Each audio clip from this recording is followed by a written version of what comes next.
Salut à tous et à toutes et bienvenue dans ce 111e Débrief Week.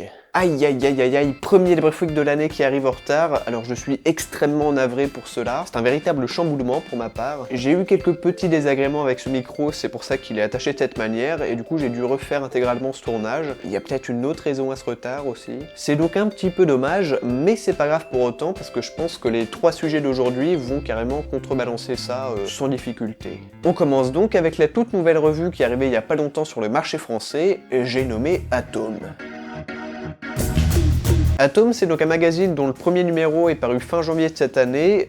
Il me semble que c'est... Alors c'est pas trimestriel parce qu'il y en a 4 par an. Et je vous ai mis un petit aperçu là, mais faut quand même que je vous montre à quoi ça ressemble parce que niveau édition, c'est vraiment du très très beau boulot. Donc c'est cartonné avec des illustrations couleurs double page absolument sublimes. Oui, j'emploie ce genre de vocabulaire pour cette vidéo, c'est vous dire. Voilà un petit exemple, c'est très très beau.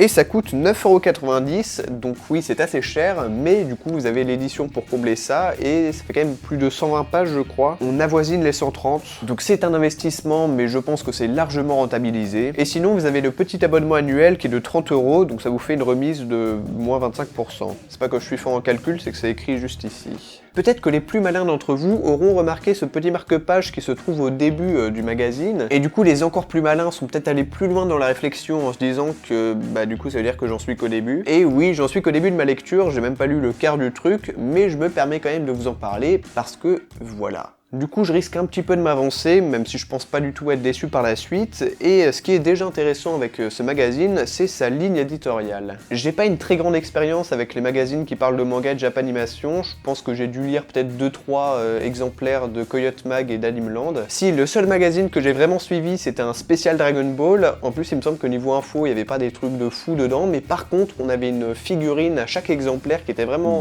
très très belle, ça reprenait des poses cultes du manga, et j'en garde un excellent souvenir, mais du coup c'était plus pour les figurines que vraiment le côté magazine avec les articles et tout ça. Bref, je m'égare, mais c'est pour dire que j'ai vraiment découvert tout ça avec Atome, et je pense que comme porte d'entrée, ça doit être ce qui se fait de mieux. Pour revenir justement sur cette histoire de ligne éditoriale, je pense que c'est vraiment ça qui le différencie des autres. Rien que pour ce que j'ai lu, donc au tout début c'est une interview d'Inyo Asano et Chuzo Oshimi, donc respectivement les auteurs de Bonne Nuit Poun Poun entre autres, et des Fleurs du Mal, entre autres. Et donc ça se concentre vraiment sur ces auteurs, bon je dirais pas méconnus parce qu'ils ont quand même une petite réputation même en France, mais en tout cas qui ont vraiment des choses intéressantes à raconter, qui ont une vision du manga peut-être un peu plus intimiste et personnelle que ce qu'on entend habituellement par manga, donc c'est pas du neketsu, c'est pas des trucs codifiés, formatés pour le Shonen Jump. Et je dis ça sans vouloir abaisser les mangaka qui font du neketsu ou du manga qu'on peut dire peut-être un peu plus commercial, mais du coup ça donne quelque chose d'assez unique, qui représente tout un pan de la culture manga qui est quand même pas la plus représentée, et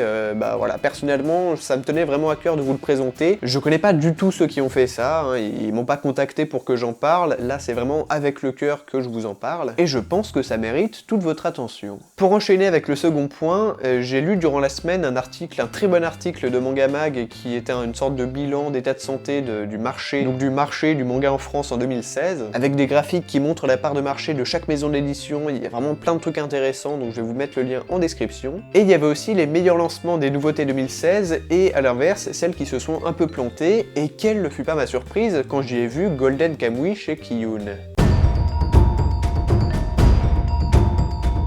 Il y avait d'ailleurs aussi Springald qui fait des ventes pas terribles, et pour le coup si vous connaissez pas, je vous invite vivement à regarder la vidéo qu'on a fait avec Haru sur le sujet, parce que c'est un très bon manga d'un auteur qui se plante à chaque fois, à chacune de ses arrivées en France, alors que pourtant il fait des très bons mangas, donc n'hésitez pas à aller voir ça. Mais du coup là on va surtout parler de celui-ci. Golden Kamuy, je regrette vraiment de pas en avoir fait un premier retour l'année dernière, en fait j'ai lu assez tardivement, donc peut-être il y a 1 mois, peut-être 2 mois tout cassé. C'était dans un train avec des enfants qui pleuraient, donc pas les meilleures conditions de lecture, et pourtant j'ai vraiment adoré les 2 premiers tomes. Et je vous assure qu'avec le malus train pleurs de bébé, c'est un peu un exploit. Alors Golden Kamuy, c'est vraiment quelque chose d'à part, je crois que c'est la toute première série de l'auteur, ou en tout cas il n'a pas été publié en France avant ça. Ça se base sur une histoire de famille, donc je crois que c'était son arrière-grand-père ou un truc comme ça. Enfin je dis ça mais je suis vraiment pas sûr en fait. Ce qui est sûr, c'est que peu importe que l'histoire soit biographique ou fictive, c'est lu très très lourd. On suit donc Seishi Sugimoto, qui est un japonais qui a survécu à la guerre russo-japonaise qui a eu lieu lieu au début du XXe siècle. Je viens exactement de vous faire la première ligne du résumé. Et il a carrément une réputation d'immortel, d'ailleurs la preuve en est avec ses petites cicatrices sur le visage, donc déjà le gaillard, c'est pas n'importe qui. L'une des grosses qualités de ce manga, donc c'est d'une part ce personnage assez excentrique, mais aussi le contexte dans lequel ça se passe. Je vous ai dit que ça se déroulait au début du XXe siècle, mais il y a un vrai aspect culturel parce que, alors je sais plus du tout dans quelle région ça se passe, mais en gros c'est une région sauvage qui ressemble d'ailleurs un petit peu à ce qu'on peut retrouver dans le film The Revenant. Il y a même un combat avec un ours, voilà, et puis comme ça vous pouvez voir un petit peu à quoi ça ressemble. Donc des décors enneigés avec des peuples autochtones et on voit un petit peu comment ils vivent et la manière dont ils chassent et tout ça, donc il y a vraiment cet aspect un peu initiatique qui est très intéressant. Mais c'est magnifique, j'adore vraiment cet univers. Mais je vous ai pas encore totalement dit de quoi ça parle. Eh bien Seishi entend parler d'une rumeur comme quoi il y aurait un mystérieux trésor caché d'une valeur de quand même 75 kilos d'or. Donc je sais pas c'est une valeur de combien, mais 75 kilos d'or ça doit faire beaucoup. Et le truc c'est que celui qui a planqué ce trésor a fini en prison et il a tatoué d'autres prisonniers donc sur le dos. Il a fait une sorte de plan tatouage. Et donc pour retrouver ce trésor, il faut retrouver tous les prisonniers qui se sont enfuis et les assembler pour voir un petit peu le plan qu'ils ont chacun sur leur dos. J'espère que vous avez compris un peu le truc. Et du coup, c'est vachement bien. Et puis ça a même tous les éléments pour plaire. Je suis sûr que si ça avait été un film et non pas un manga, ça aurait beaucoup mieux marché parce que là c'est vrai que c'est un peu compliqué à vendre étant donné que c'est pas tellement le genre de registre auquel on est habitué en manga. Et c'est bien dommage parce que du coup c'est une sorte d'Indiana Jones qui se passe dans l'univers de The Revenant avec un vrai aspect culturel qui est toujours léger mais qui représente quand même bien les traditions autochtones qui sont donc des vraies traditions autochtones. En plus de ça, c'est vraiment bien dessiné, bien rythmé, les personnages sont tous intéressants et collent vraiment à ce registre de chasse au trésor en milieu sauvage. Donc si jamais vous en avez jamais entendu parler ou que ça vous intéressait pas plus que ça, j'espère qu'avec tout ce que je vous ai dit, ça vous intéresse un petit peu plus et voilà. Si c'est le cas, n'hésitez vraiment pas à tenter le coup et puis en plus ça pourrait aider une série qui fait des ventes pas terribles. Je voulais conclure cette vidéo sur du manga français, je sais que ça plaît à une grosse partie d'entre vous, donc merci à vous pour les retours que j'ai pu avoir sur le dernier Debrief Week. J'ai même été partagé par des auteurs qui sont finalistes au tremplin Kiyun, donc si vous me regardez, merci beaucoup à vous, et encore bravo pour votre travail. Et donc aujourd'hui, on va parler d'une plateforme qui s'appelle Weekly Comics, c'est quelque chose en fait que je connais depuis pas mal de temps, mais j'ai eu l'occasion de reparler avec quelqu'un il y a pas longtemps, et en plus de ça, ça avait été partagé par quelqu'un en commentaire, donc du coup je me suis dit, ouais, on peut en parler parce que c'est cool. Du coup, on va en parler parce que c'est cool.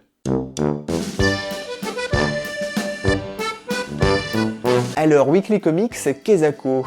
Donc comme je l'ai dit, c'est une plateforme internet qui est directement ralliée à une petite maison d'édition qui s'appelle Hydra de Tête. Donc du coup, c'est une plateforme d'édition qui sert à produire des auteurs français, mais aussi, je crois, espagnols et italiens, enfin bref, on va dire européens. Et c'est même pas forcément du manga, parce qu'il y a aussi du graphic novel et de la bande dessinée, pas franco-belge du coup. Bon bref, il y a plein de trucs différents dessus. Là encore, bien évidemment, le lien est en description. C'est un système vachement intéressant, puisqu'en plus de ça, les auteurs sont rémunérés. Donc il y a un système d'achat de chapitres, vous avez accès gratuit au premier chapitre, et puis ensuite je crois que ça coûte peut-être 50 centimes jusqu'à 1 euro pour les chapitres suivants. Personnellement, j'ai rien acheté, et encore une fois, je suis pas du tout en contact avec ceux qui font ça, mais c'est quelque chose d'assez fou, parce que bon, c'est quand même un petit groupe, je crois qu'ils sont en tant qu'indépendants, ils sont pas ralliés à une grosse société, et faire comme ça tout un système d'édition numérique, et qui en plus, ensuite peut paraître en format relié, donc avec la fameuse maison d'édition Hydra de Tête, c'est quelque chose de dingue, ça doit vraiment être un boulot de fou. Donc si jamais il y a un des teneurs du projet qui me regarde,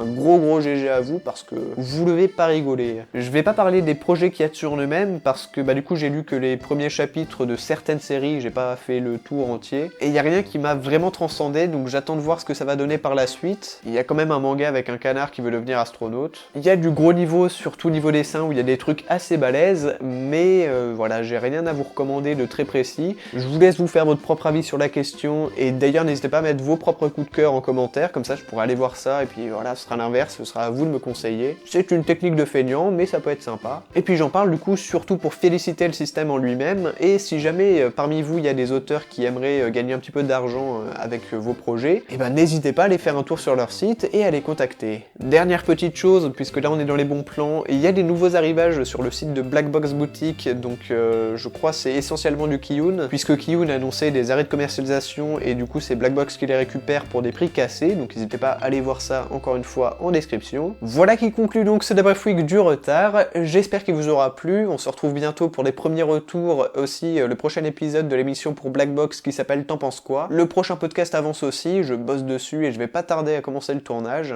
Merci à tous et à toutes de m'avoir écouté jusqu'au bout, portez-vous bien parce que c'est le plus important, et à la prochaine, ciao.